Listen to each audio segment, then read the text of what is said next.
pertama kita akan membahas tentang dampak perubahan iklim terhadap ekosistem terumbu karang. Ekosistem terumbu karang merupakan salah satu ekosistem paling produktif di biosfer dan hampir sepertiga organisme laut hidup di terumbu karang.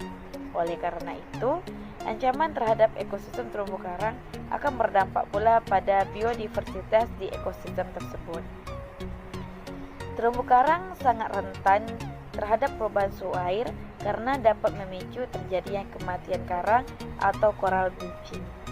Pemutihan karang dalam skala yang luas dapat menyebabkan rusaknya atau hilangnya ekosistem terumbu karang beserta jasa ekosistem di dalamnya.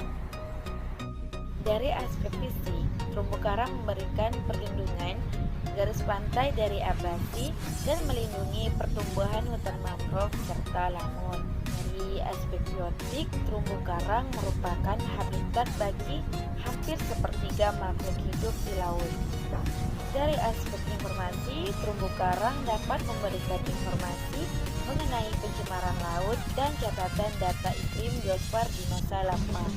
Dari aspek produk, terumbu karang mendukung ketersediaan sebagai sumber pangan laut, bahan obat, dan hewan hias. Dari aspek ekonomi, sosial, dan budaya, terumbu karang dapat memberikan nilai estetika dan peluang pariwisata. Selain itu, terumbu karang juga mendukung keberlanjutan kehidupan masyarakat pesisir dari segi ekonomi, budaya, spiritual, keagamaan. Melihat besarnya jasa ekosistem yang diberikan oleh terumbu karang, maka sudah sewajarnya kita menjaga keberlanjutan ekosistem terumbu karang. Salah satunya dengan melalui mitigasi perubahan iklim.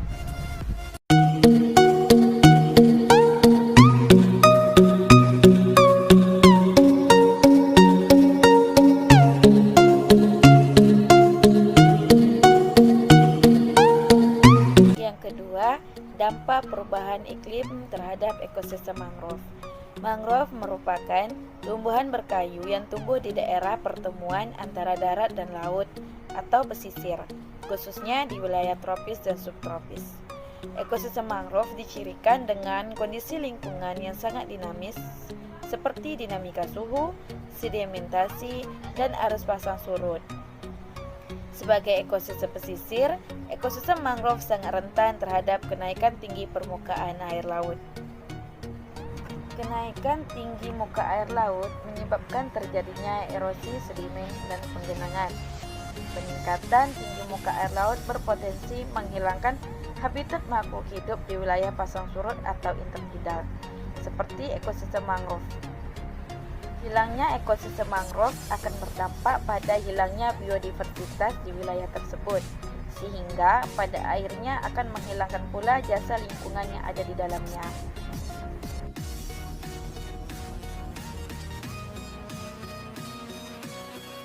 Ekosistem mangrove memiliki peran yang sangat penting, yaitu menyediakan habitat dan perlindungan bagi berbagai jenis makhluk hidup di dalamnya.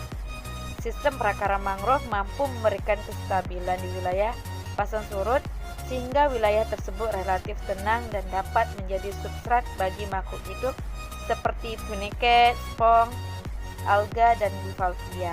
Selain itu, ruang di antara akar juga dapat memberikan perlindungan dan tempat mencari makan dari berbagai jenis udang, kepiting, dan ikan. Di atas air, mangrove memberikan habitat dan perlindungan bagi berbagai jenis makhluk hidup seperti burung, serangga, mamalia, dan reptil. Serasah dari tanaman mangrove juga menjadi sumber makanan bagi detritus yang berperan dalam siklus materi di wilayah intertidal. Selain memberikan perlindungan dan sumber makanan, mangrove juga berperan sebagai tempat asuhan dari berbagai jenis makhluk hidup yang ada di daerah mangrove.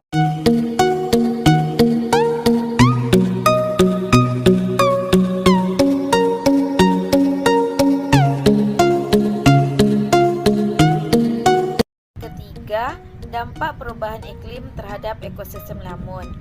Lamun merupakan tumbuhan berbunga yang telah beradaptasi dengan kondisi lingkungan di wilayah pasang surut. Seperti ekosistem lainnya, padang lamun juga termasuk ekosistem yang rentan terhadap perubahan iklim. Meningkatnya suhu air laut sebagai dampak dari perubahan iklim akan berpengaruh terhadap pertumbuhan dan fisiologi lamun. Selanjutnya, berdampak pada perubahan distribusi lamun sebagai akibat dari termastres dan perubahan pola perkembangbiakan.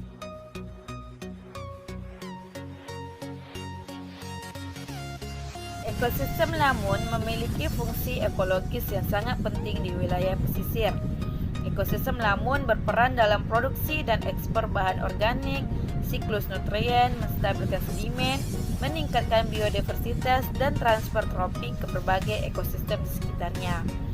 Selain itu, lamun juga berperan sebagai sumber makanan bagi dugong dan penyu hijau dan daerah asuhan bagi berbagai jenis ikan komersial.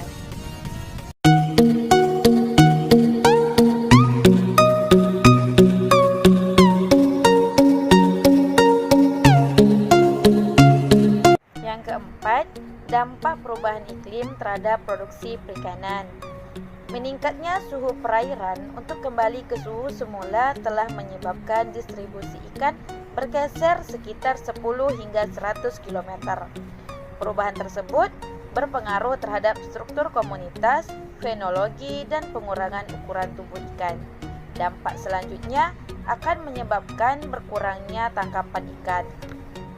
Dampak perubahan iklim yang terus berlangsung dalam kurun waktu yang panjang akan berimplikasi terhadap produksi perikanan menurun dan akan dirasakan oleh masyarakat nelayan. Perubahan iklim berdampak pada sulitnya nelayan untuk mencari waktu melaut yang tepat karena ketidakpastian waktu dan lokasi terjadinya potensi perikanan tangkap.